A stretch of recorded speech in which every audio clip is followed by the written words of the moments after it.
So normally I would throw these in the bin because I don't need them anymore. But over here, I can't really do that. And it's not just because these are full and it stinks.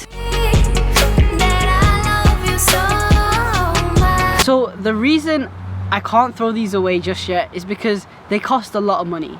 Now the textbooks in America can range from like $20 to $30, which mine were, all the way up to $100 and $200. Now that's insane for one textbook.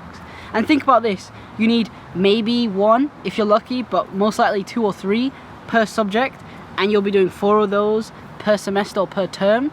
That's gonna get really expensive, so you can't afford to throw those away. I was in my 2nd year of my undergrad degree at Ravensbourne University in London, and I really enjoyed that because I was studying what I wanted to do. I was doing film production, but after getting an amazing opportunity to come out to California, you know, where they've got some of the best schools, and obviously Hollywood is right around the corner, how I found the whole schooling experience compared to the, you know, UK and the different... Are you taking the... Before I can tell you what I think are the pros and cons of the UK and the US schooling system, I'm just going to give you a quick rundown of how both of them work and what the differences are. I'm going to talk about the UK schooling system, which is pretty straightforward in my eyes. So you go to high school and you do all your general education there up until the age of 16. Then you move on to college for another 2 years till you're 18. And here you pick 3 to 4 subjects, depending on what you like doing. And then you move on to university, which is for another 3 years, which is where you get your actual degree.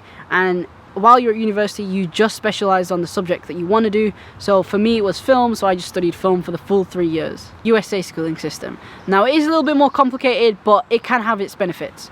So first of all, everyone goes to high school till the age of 18, and this is where they do their general education. But unfortunately, it doesn't stop there. And then they have 2 other options. So they can either go to university for 4 years and do their degree that way, or they can either go to community college, which is basically the first 2 years of a traditional 4-year university, but it's just a lot cheaper. And then they can transfer out to a bigger university for the remaining 2 years. It is credit. I don't know why America just runs on credit, but extra credit to bump up their grade, which means that they can flop on an exam, but do extra credit, which means it bumps up their grade. That's crazy. So if you really want to do well, you can just do all the extra credit in the world and possibly bump up your grade by a whole letter grade. The way to win, or the way to get good grades, is a lot easier over here, and you can just do well as long as you try. One of the biggest cons is of course the fact that they have to do general education till the 2nd year of university.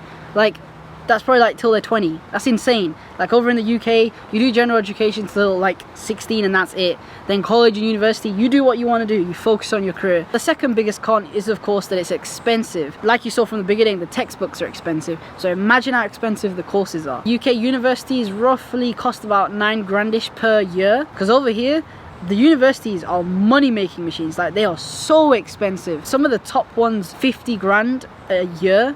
And that's just tuition. It's just crazy how expensive, and that's per year. And imagine if you're going there for 4 years, that's like a couple $100 grand, boy. You could have bought a house with that kind of money. And just to put it into perspective, community college is costing me the same, I think, as a normal university would in London. The third con would obviously be the amount of homework that you guys get. Now, drop a like or comment down below if this is you. Like, so many people studying in America like get so much homework. Over here you get 20 pieces.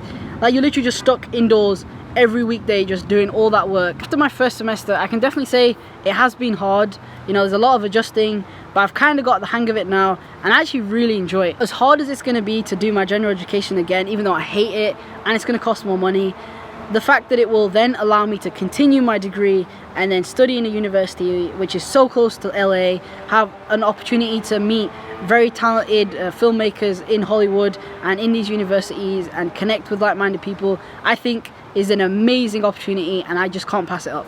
It's not really a step back, it's a step forward in the right direction. It's a little bit harder, but hey, all the good things in life require that little bit of effort. Regardless of if you're in the US or the UK or having these troubled times of online classes, so look, comment down below how you're finding online classes, how it's going. I feel bad for those people that are graduating in the car parks, just like driving down, like that's a crazy way to graduate. Comment down below which one you think is better. Is it the UK schooling system, no general education after high school, it's cheaper and you get it done quicker, or do you prefer the US system, which is a little bit more expensive and you have to do general education but the quality is better? So comment down below and I'll see you on the next one.